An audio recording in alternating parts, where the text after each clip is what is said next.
The distress beacon had been running for 9 hours before anything answered it. Commander Rail stood in the sensor bay of station and watched the long-range display the way a man watches a wound that will not stop bleeding. The consensus siege fleet was 42 hours out. Devaris had 4 million people on it.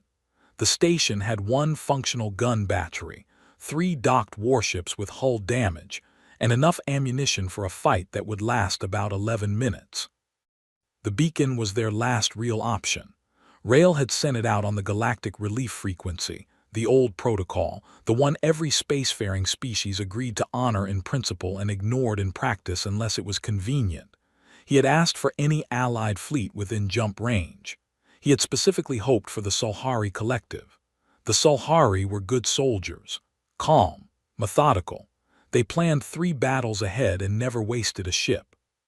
What the sensors found instead was something else entirely. The jump signature appeared at the system's edge, not 1 ship but 9. The energy readings were wrong, too hot, too loud. FTL arrivals were supposed to fade in like a slow exhale. These hit the system like someone had kicked a door open. Navigator This pulled up the identification profile and then stared at it for a long moment without speaking. "Commander," she said finally, "the transponder codes are human." Rail had never seen a human ship in person. Most species hadn't. Humanity had been a member of the Galactic Compact for about 60 years, young by any standard, and they mostly kept to their own cluster of space, expanding quietly, building things, occasionally showing up at trade conferences and saying very little. They had a reputation, not a fully understood one. The ships that came through were not quiet. The carrier at the center of the group was enormous, a flat, brutal thing with launch rails running along its entire ventral surface.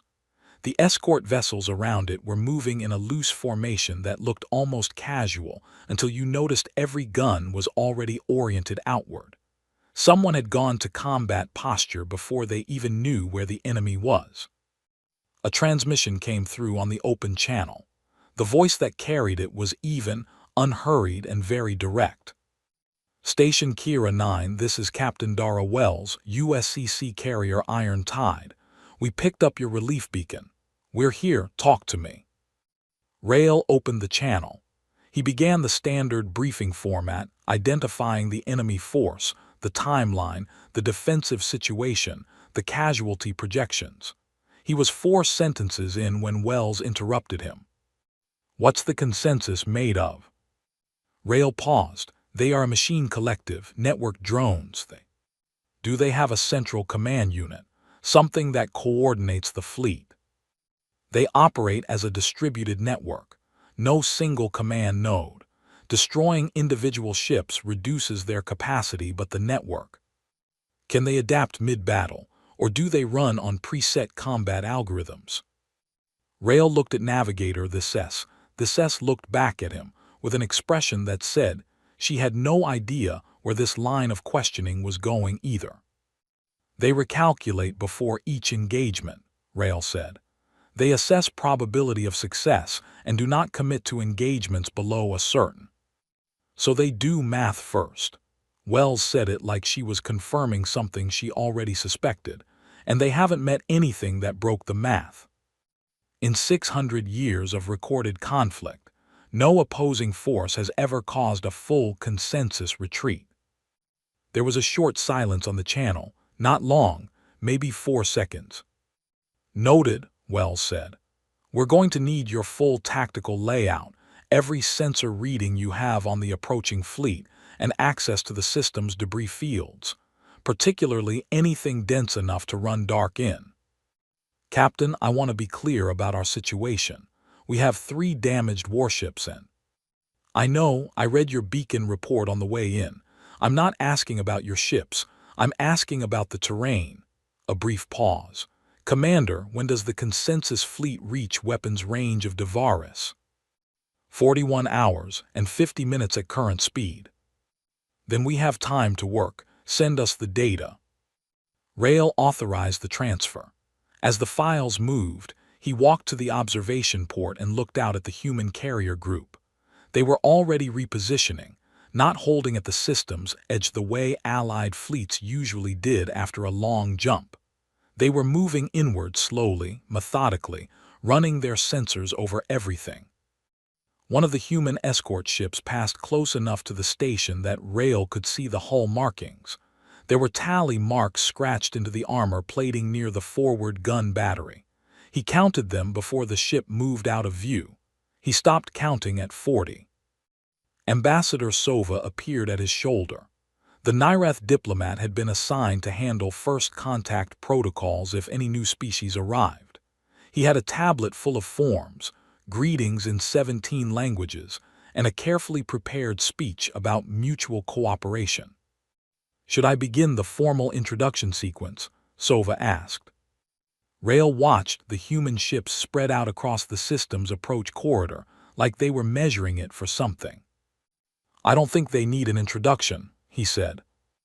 Down on the carrier, he could just barely see figures moving along the outer launch deck, suited crew running through flight checks, small and quick against the vast hull. Even from this distance, something about the way they moved was different. Not panicked, not cautious. They looked, Rail thought, like they were eager. He was not sure yet if that was good or very bad. He thought about the consensus fleet, still hours out, running its pre-battle calculations with perfect machine confidence. He thought about the tally marks on the escort ship's hull. He went back to his console and started pulling up the debris field charts. Ambassador Sova had prepared for first contact his entire diplomatic career. He had studied 17 alien languages. He had memorized the greeting protocols of 42 species. He had a speech ready, warm, formal, appropriately humble, that acknowledged humanity's youth as a spacefaring civilization while expressing genuine gratitude for their response. He had practiced it in the mirror. None of it was useful. When the shuttle from Station Kira 9 docked with the Iron Tide, the first thing Sova encountered was noise. Not alarms, music. Something fast and rhythmic pumping through the hangar bay speakers at a volume that made his secondary hearing membranes vibrate. 2 human crew members were arm wrestling on a crate near a parked fighter. A third was eating something directly out of a metal tin with a tool that was clearly not designed for eating. A fourth was sliding down the side of a maintenance ladder because, apparently, walking down it was too slow. Sova stood in the hangar doorway and felt his prepared speech dissolve. Commander Rail had warned him, not in direct words, but in the flat expression he wore when he sent Sova across. A crew member spotted them and jogged over. Young, quick eyes. "Ambassador, Captain Wells is in the war room, I'll take you up." The war room was different from the hangar, quieter, focused. 6 humans standing around a 3-dimensional tactical display, talking fast, pointing at things, occasionally disagreeing with each other loudly before reaching some kind of conclusion and moving on. Captain Wells stood at the center of it. She was not the largest person in the room. She did not raise her voice above anyone else. But when she said something, people stopped talking and listened. Sova delivered his greeting. He got 3 sentences out before Wells said, "Good to meet you," in a tone that meant she had received the information and filed it and was ready for the next thing. She gestured him toward the tactical display. "Tell me how the consensus fights, not the technical specs. Rail's files have those. Tell me how they think." Sova had studied the consensus for 9 years. He explained it carefully. The machine collective had no ego, no emotion, no concept of honor or pride. Every decision was mathematical. Before any engagement, the network ran probability calculations across thousands of variables, their fleet strength, the enemy's fleet strength, terrain, supply lines, damage tolerance, and returned a single output. If the probability of acceptable victory crossed a certain threshold, they attacked. If it did not, they withdrew and waited for conditions to improve. "They've never lost a war," Sova said, "because they never fight one they can't win." He watched Wells process this. She did not look impressed. She looked thoughtful, the way someone looks when they're picking apart a lock. "So they're not brave," she said. They're accurate. Bravery is irrelevant to them. They simply, what threshold do they use? What's the cutoff probability below which they stop attacking? Sova checked his records. Analysis of 600 years of consensus engagements suggests a threshold of approximately 62%.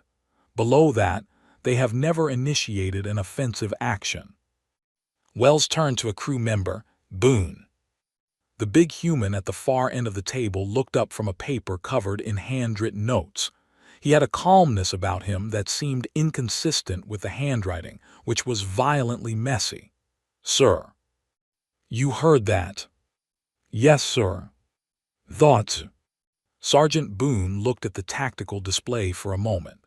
Then he looked at Sova with an expression that was not unkind, just very direct. The machines have never fought anyone crazy enough to make the math not work. Sova opened his mouth. Closed it. Boone went back to his notes. Wells pulled up the tactical map, the approach corridor, the dead belt debris field, the consensus fleet's projected route. She started placing markers. As Sova watched her plan take shape, he felt the temperature in his secondary circulatory system drop by several degrees. "Captain," he said carefully, "that positioning puts your ships directly in the consensus fleet's primary weapons range with no retreat vector." "I know. If your calculations are wrong, then we'll be wrong loudly, and the consensus will have to stop and process that, which buys Devaris time either way." She looked at him. "What's your estimate of consensus response time to a completely unexpected threat vector?" Sova stared at her. "Their network requires a minimum of 8 to 12 minutes to run new probability calculations when original parameters are significantly altered. So if we hit them with something they've never seen before, they spend 12 minutes doing math instead of shooting." Wells nodded slowly. 12 minutes is a lot. Sova wanted to ask what 12 minutes of time was worth against a fleet that size. He looked at Boone instead, who had finished writing something and was now quietly checking the charge on a weapon that Sova was not familiar with and which appeared to have been modified extensively from its original design. "Sergeant," Sova said, "are you not concerned about the probability of—" "Probability," Boone said pleasantly, "is what happens when nothing interesting is going on." The station shuddered. Somewhere deep in Kira 9's structure, a distant consensus probe strike had clipped the outer ring. Rail's voice came through the comm channel a second later, steady and tired. "They've sent an advance scout. One ship, testing our response." Wells looked at Sova. "That your formal introduction moment?" She was already moving toward the command deck before he answered.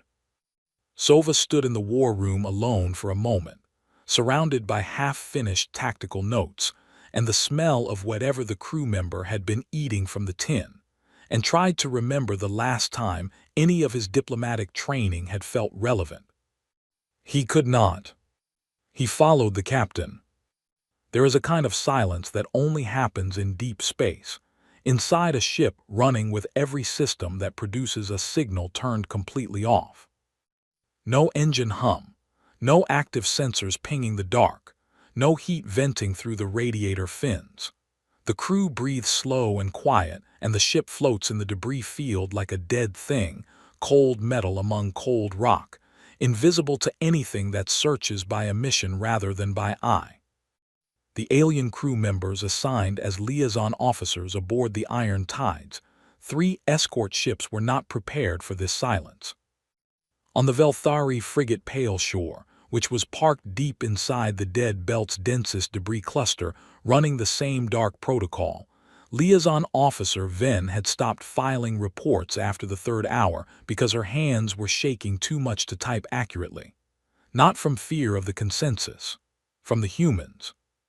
They were completely still. 22 crew members in the forward section of the ship, in near total darkness, eating cold rations and waiting. No talking, no movement except necessary.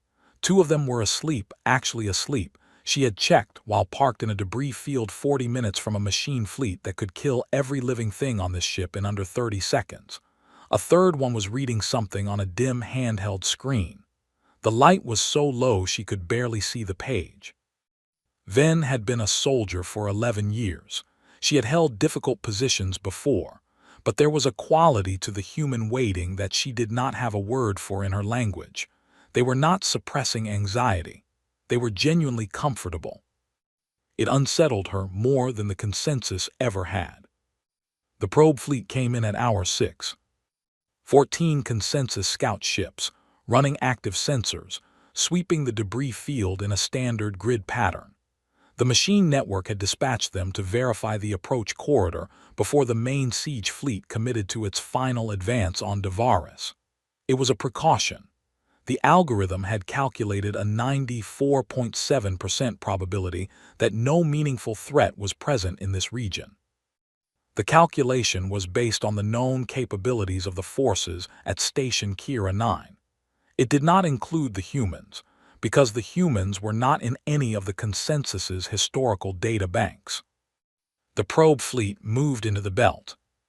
Wells's voice came over the comm channel, low and even. One word. Now. Ven had reviewed the plan 4 times. She understood it intellectually. Seeing it happen was different. The human ships came alive in sequence, power on, engines hot, weapons locked in less than 3 seconds. 3 seconds from dead silence to full combat readiness. The escort ships moved before she had fully processed that the order had been given. They came out of the debris from 3 separate vectors. Not in a line, not in a formation the consensus's tactical algorithms would have a prepared response for, but from angles that forced the probe fleet to split its fire across completely separate threat assessments. The Iron Tide came out last and hit first. Its main rail batteries fired before it had fully cleared the debris shadow. The first consensus ship came apart before the machine network registered the Iron Tide as a present threat. By the time the registration was complete, 3 more were gone. The probe fleet tried to respond. Some of them managed it, return fire, shields up, drive cores lighting up to generate spacing. It helped some of them live for an additional 30 seconds. What Ven had not understood from the briefings was the speed. She had been in engagements before. There was always a rhythm to them: fire, assess, adjust, fire again. Military engagements had tempo, and experienced crews learned to read that tempo and move within it. The humans did not operate in that rhythm. They fired continuously, adjusted continuously, moved without stopping to assess. The ship shook around her from recoil and counterfire and debris strike, and the crew ran their stations like they had trained for this particular chaos, specifically, for years. She heard Boone's team in the forward gun bay calling targets to each other in clipped shorthand she barely understood, and she realized they were competing, genuinely competing with each other for confirmed kills, keeping score, and one of them was laughing. Laughing. The last consensus probe ship tried to run. It got 800 kilometers before an escort ship ran it down and finished it. Total engagement time: 7 minutes and 40 seconds. The dead belt went quiet again. Ven sat in her station chair and looked at her sensor screen. 14 consensus ships, 0 survivors. 0 consensus transmissions had gotten out. The jamming package the humans deployed in the first second of the engagement had seen to that. The machine fleet didn't know yet. Wells's voice returned on the channel. "Ven, you good over there?" Ven looked around the ship. Human crew were already cycling down from combat posture, a few of them rolling their shoulders, one getting water, one making a note in a small book. Boone appeared in the doorway to the gun bay, checking something on his wrist unit. He noticed her expression and gave a small, easy shrug. "First time in the belt?" he asked. She did not answer immediately.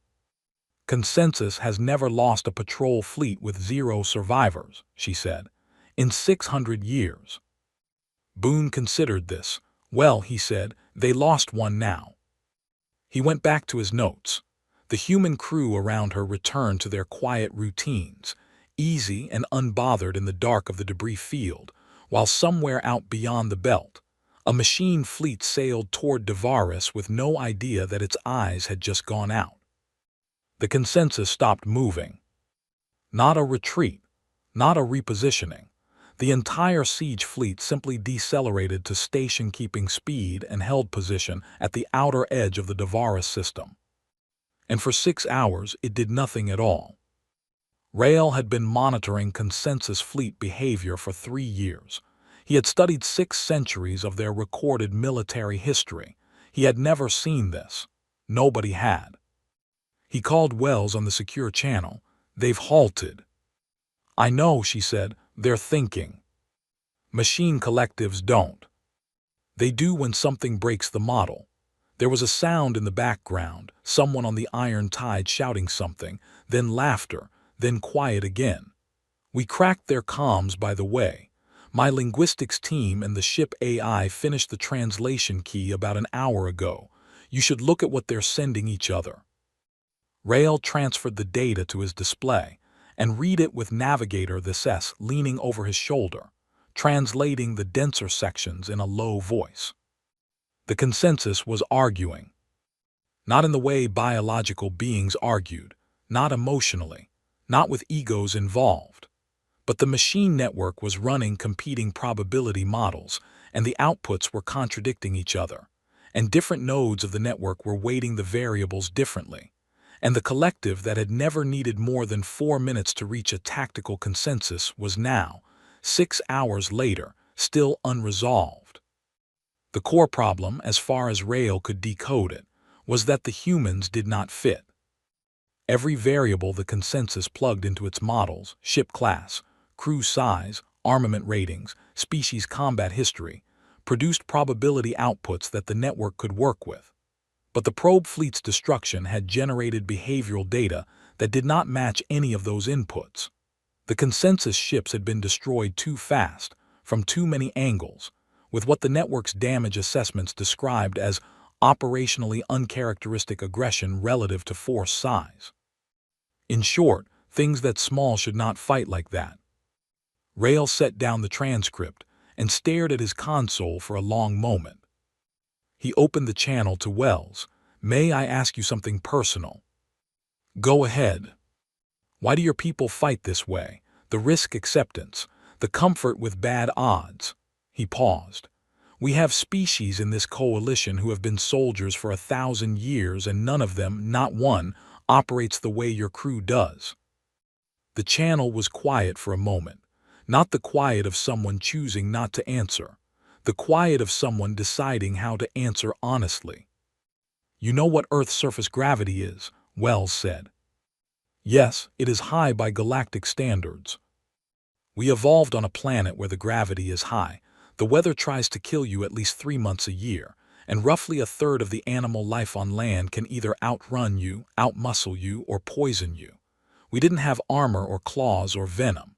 We had endurance and pattern recognition and the ability to work in groups. And even with all that, for most of our history, not making it to old age was a normal outcome. You got sick, you got eaten, you starved, you froze. Every generation that survived did so by taking risks when it was necessary, because playing it safe just meant dying slower." Rael said nothing. He was aware that this S had stopped typing.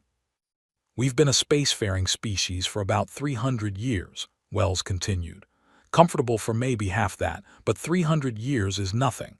The thing that kept us alive before that is still in us. It doesn't go away because you build a heated building and a reliable food supply." A short pause. Boone grew up in a city. He's never had to hunt anything or survive a winter without shelter. But when you put him in a bad situation, something turns on that is very old and not interested in probability calculations. Rael looked at the consensus transmission data again. The machine fleet, still frozen in position, still running its models. "You said something turns on," he said. "Is it controllable?" "By the individual, usually, in aggregate across an entire species," a sound that might have been a quiet laugh. I honestly don't know. Rail recorded the conversation in his personal log and marked it for inclusion in his official report. He would have a great deal of difficulty summarizing it for the Coalition Council, but he would try. On the edge of the Devaris system, the consensus had now been stationary for 7 hours and 40 minutes. It had never taken this long before. Rail had checked the records twice to be certain. Wells's voice came back, different in tone now, focused, practical. Rail, I need to talk to you about Boone. What about him? He's put together a ground insertion team. 8 people. They've been running rehearsal drills in the cargo bay for the last 5 hours. Rail checked his station manifest. The Devaris planetary defense grid, disabled by the consensus in the war's first week, was still physically intact on the surface. Disabling it remotely had been a precision operation. Restoring it would require someone to reach the primary relay station in person. Nobody had suggested this was possible. Nobody had tried it. The consensus surface interdiction drones would make the approach almost certainly fatal. Nobody ordered that, Rail said. No, Wells agreed. They just started doing it. Rail absorbed this information. He looked at the frozen consensus fleet on his display, then at the data showing the colony world behind it, 4 million people waiting. Can they reach the relay station? Boone thinks so. I've looked at his route. A pause. I think so too. Rail sat with that for a long time. Tell him, Rail said finally, to be ready when we move. 8 people dropped toward a hostile planet in a shuttle with the heat shield running so hot the edges glowed orange, and not one of them spoke for the last 4 minutes of descent. Boone watched the altimeter and kept one hand loose on the door release. Outside, the sky above Devaris went from black to deep red to orange as they hit atmosphere. 2 consensus interdiction drones had already picked them up on entry. He could see the intercept trails on the small screen bolted to the bulkhead. They were fast. The shuttle was faster barely, and the pilot was flying a descent curve that was steep enough to make Boone's stomach climb up toward his teeth. He did not mention his stomach. The team was watching him. 90 seconds, the pilot said. Boone did the math on the drones again. They would intercept about 30 seconds after landing. 30 seconds was enough. It would have to be. He thought about the relay station, 3 kilometers from the landing point across open lowland terrain. The consensus had disabled it remotely by burning out 2 specific junction nodes at the main power coupling.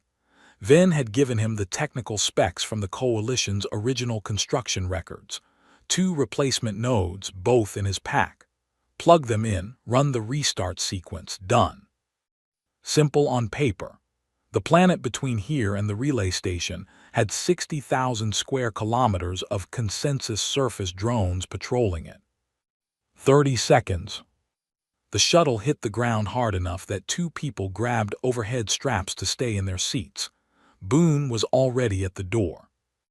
They moved in a line across the flat terrain, fast and low, using the shallow drainage cuts in the ground as cover. Boone had studied every centimeter of this approach for 5 hours. He knew where the drone patrol paths were. He knew the gap windows. He ran toward the gaps with his team behind him and did not let himself think about the margin. Above the planet, the plan was running. Wells had split the fleet. The louder half ran active sensors and broadcast power signatures, visible enough to register as a credible threat. The consensus, still recalculating, shifted its probability resources toward modeling a frontal engagement. The other half had gone dark and cold. Rail watched both tracks from Kira 9's sensor bay and understood what he was seeing. Wells was not trying to defeat the consensus fleet. She was occupying its attention.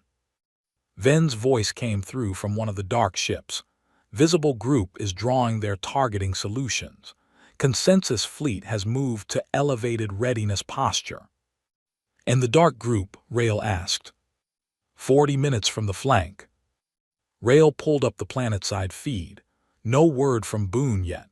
He ran the math for the 6th time and got the same answer he always got. The timing required everything to go right simultaneously. The ground team had to reach the relay station. The dark fleet had to reach the flank position. The visible fleet had to keep the consensus occupied long enough for both of those things to happen. If any one element failed, the others probably failed too.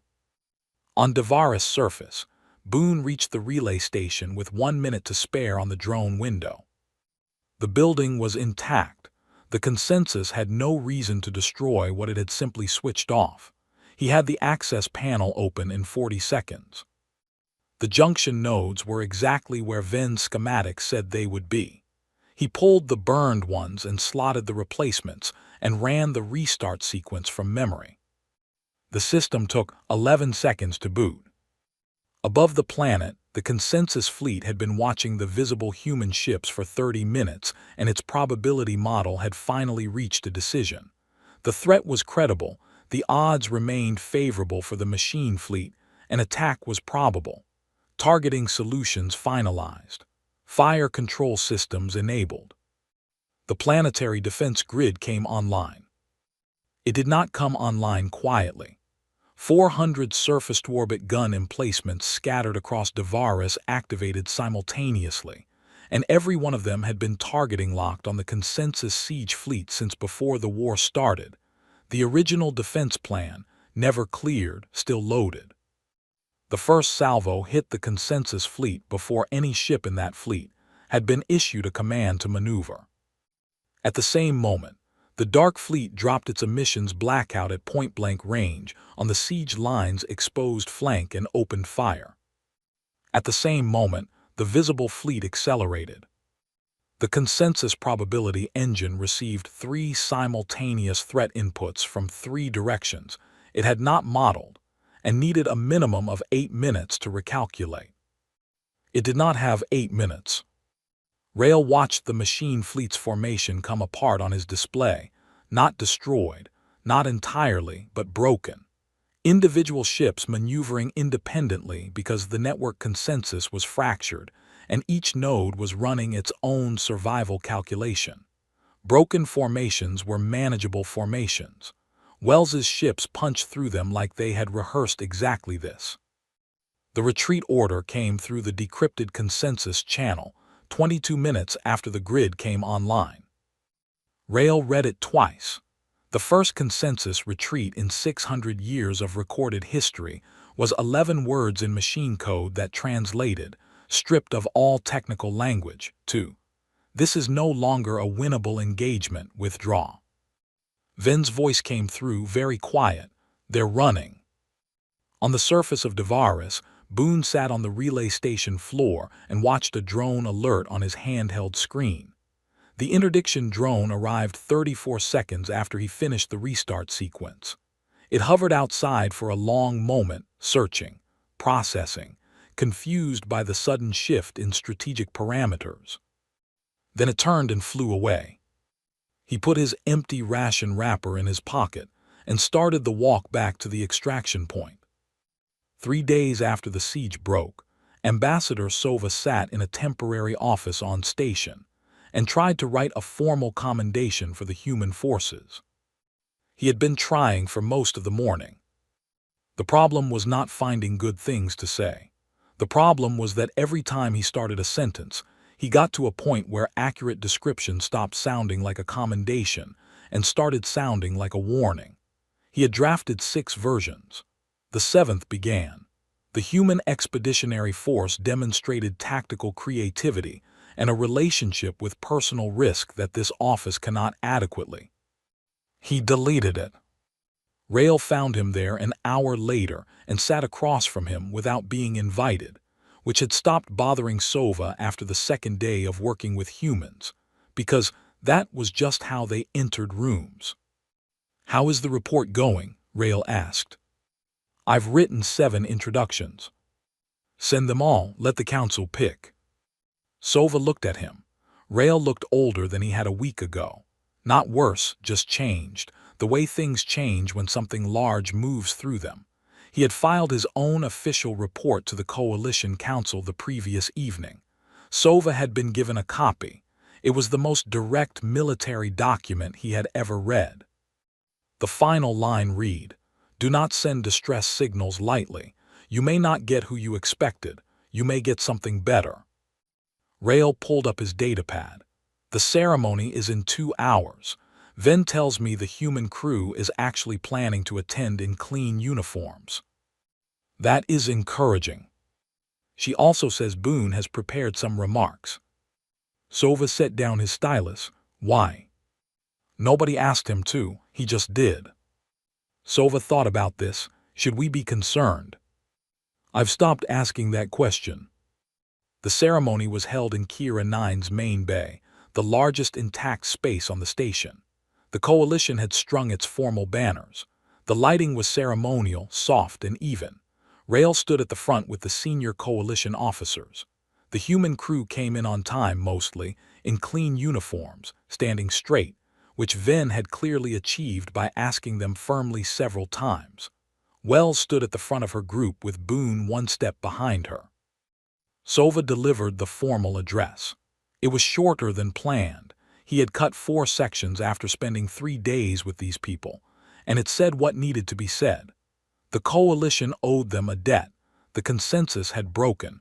Devaris was safe, and the manner of that safety was something the recorded history of this region of space would note for a very long time. Wells accepted the coalition's formal thanks in about 30 words, which was efficient even by human standards. Then Boone stepped forward. He looked at the assembled alien officers and crew members, all watching him with varying degrees of wariness, and he said, "I just want to say that this is the first time I've ever been to a party in space, and I think that's going to be hard to beat." There was a silence. Then Wells laughed, a short, genuine sound. Then 3 human crew members laughed. The silence continued from the alien side for another moment, and then something happened that Sova would describe in his personal notes as genuinely difficult to explain. The laughter from the humans was not mocking. It was not at anyone's expense. It was just warm, real, and something about the realness of it crossed whatever gap of biology and language and history existed in that room. Ven made a sound that was her species' equivalent of a suppressed laugh. 2 of the Velthari junior officers exchanged a look. And then Commander Rail, who had filed more somber official reports in the last week than in any year of his career, made a sound that was low and resonant, and was, Sova was almost certain, the closest Velthari biology could come to what the humans were doing. The tension in the room went somewhere else.